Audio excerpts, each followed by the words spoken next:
గీతా గోవిందం ఒక Tom and Jerry love story. Family values ఉన్నాయి, cute scenes కూడా ఉన్నాయి.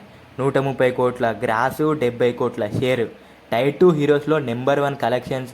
అరవింద్కి ఈర్ష్య కలిగించిన hero Vijay Devarakonda.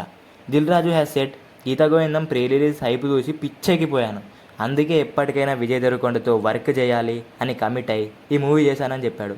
But family star అనేది ఫ్లాప్ అయిపోయింది. But it went flop talk from initial day of the release. సినిమా రిలీజ్ కాకముందే ఫ్లాప్ టాక్ పడింది. Let's talk why it went flop. అసలు ఫ్యామిలీ స్టార్లో లేనిదేంటి, గీతా గోవిందంలో ఉందేంటి?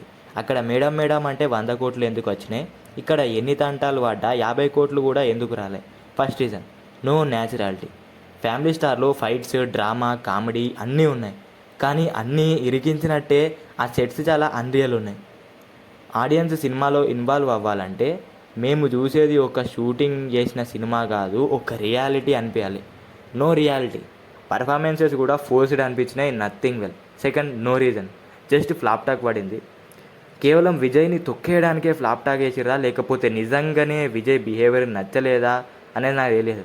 కానీ ఫ్లాప్ టాక్ మూవీ కంటెంట్కి సంబంధం లేకుండా పడింది. Third reason, nothings new. Family dramas old అయిపోయినాయి. మళ్ళీ గీతా గోవిందం టైపే అంటే year by year audience change అవుతూ ఉంటారు. గీతా గోవిందం 5 years అయింది రిలీజ్ అయ్యి. ఇప్పుడేం చూస్తారు చెప్పి ఇంకా అవుట్డేటెడ్ డ్రామాని. Fourth reason, audience. Sarkaru Vaari పాట అంత బాగాలేకపోయినా హిట్ అయిపోయింది మహేష్ బాబు క్రేజ్ వల్ల. పరశురాంపేట్ల ఎట్లా నోటీస్ చేశారు చెప్పండి తన మిస్టేక్స్ని. ఒక సినిమా బాగాలేకపోయినా దాన్ని హిట్ చేశారు. సో కరెక్ట్ జస్టిస్ ఆడియన్స్ కూడా ఇవ్వాలి, అప్పుడే మంచి సినిమాలు ఇండస్ట్రీలోకి వస్తాయి. Fifth reason, outdated family drama. ఈ జనరేషన్లో అమ్మాయిలు అట్లుండరు. 90s మూవీ హీరోయిన్లా ఉంటుంది మృణాల్. ఇందులో మూవీ జరిగేది ప్రజెంట్. ఫ్యామిలీ మొత్తం ఒక టైపే ఉంటారు. సీరియల్లా మూవీ లేదు, కానీ కొంచెం slow and uninteresting screen play వల్ల, అవుట్ సైడ్ హేట్రేడ్ వల్ల మూవీ ఫ్లాప్ అయింది. మిస్కన్సెప్షన్స్ హార్దిక్ పాండ్యా మీద ఉన్నాయి. విజయ్ దేవరకొండ ఒకటి చెప్తే ఒకలా ట్రోల్ అవుతుంది. కొన్ని క్లిప్స్ చూద్దాం. ఈ క్లిప్లో కొండన్న డెబ్యూటెంట్స్తో వర్క్ చేయ అన్నాడు. He had flops right no. Previous ఫిలిమ్స్లో చూసారుగా, ఎంతోమంది డెబ్యూటెంట్స్తో వర్క్ చేశాడు ఆల్రెడీ. 200 కోట్లు కొడతా అనడం it's just is a statement. Films గురించి, అది తన గురించి ఇష్టం, ఏదైనా చెప్తాడు తన సినిమా గురించి. ఫ్యామిలీ స్టార్తో కొడతా అని ఎక్కడ చెప్పలే. But most of the scrap అట్నే అనుకుంటున్నారు.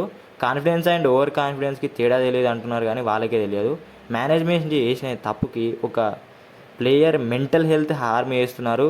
అట్నే ఇక్కడ కూడా జరుగుతుంది. కష్టానికి విలువ ఇవ్వకుండా, ఎటువంటి జాగ్రత్తలు లేకుండా రివ్యూస్ ఎట్లా పడితే అట్లా ఇస్తున్నారు. యూట్యూబ్ అండ్ మీడియా తప్పు కూడా ఉంది. మంచిగా ఉంటే బోడతలు, కొంచెం పోతే trollings can harm A mental health of A person. Mistakes జరిగితే అడ్వైజ్ ఇవ్వాలి.